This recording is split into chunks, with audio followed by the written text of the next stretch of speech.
Hi, welcome to this tutorial on programming drums with us at Point Blank Music School. My name is Risa and I'll be sharing some tips in Logic Pro X.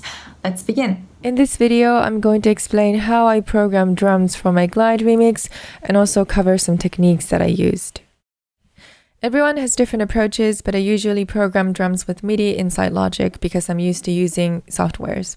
For instruments, I use Battery and Kontakt Sampler quite often because I like chopping up samples and building my own drum kits. These are the percussion tracks for the remix. Let me just show you the basic elements. I have a very simple kick pattern, some snares, claps,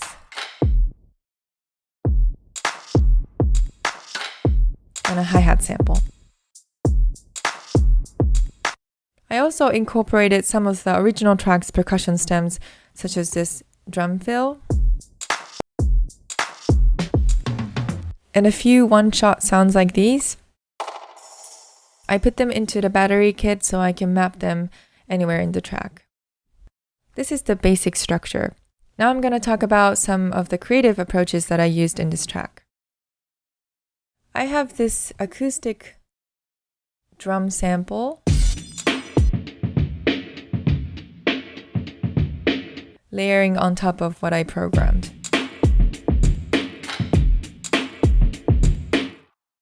I first put the sample into the Kontakt Sampler and chopped it up so I would have the individual notes as MIDI, like this. The main purpose of doing this was to add swings on these notes. I use this Logic swing setting all the time.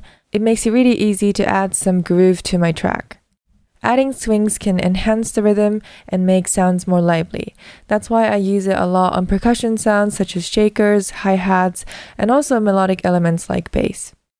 I sometimes even quantize the whole drum tracks using the swing setting.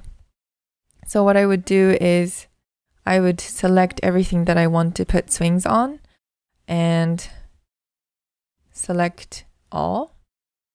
Come here and quantize them together with the swing setting.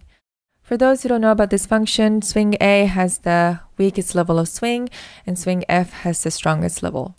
The benefit of doing this is that they would have the same level of swing together and sound cohesive. But I'm not going to do that right now. Coming back to this acoustic drum sample, without the swing, it sounds like this.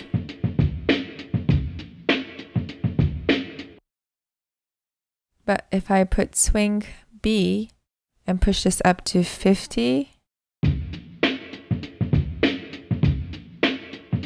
it's subtle, but it enhances the swing this sample already had, and that's how I wanted it to sound. You should be careful about layering elements like kicks and snares, however, because if their frequencies overlap or if they're not in sync, it can really mess up your track. Usually when I layer a kick, for example, I try to combine kicks that have different characteristics, such as a kick with harsh transients and a kick with sub, so they would fill each other's needs. I'm using a similar technique as the swing setting on the snares. Not directly on the snare, but on this little percussion sound. I moved the position of this note so that the end of this note would come right at the start of the snare. Let me play it without these notes.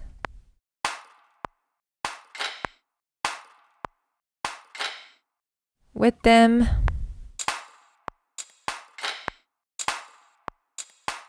When it's only snares, it sounds a little bit plain and there's not much movement going on.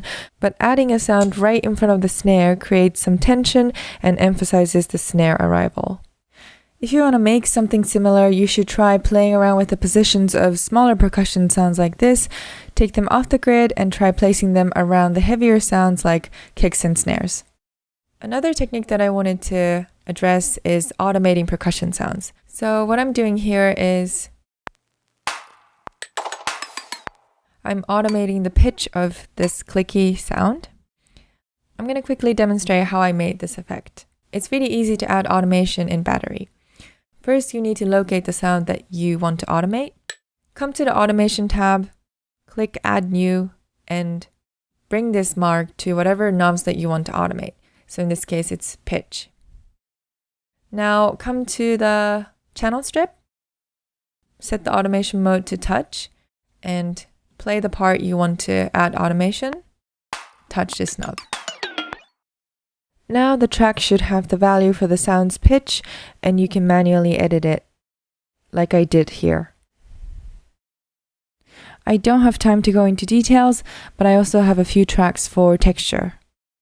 I have this vinyl noise throughout the track, and also sounds like these.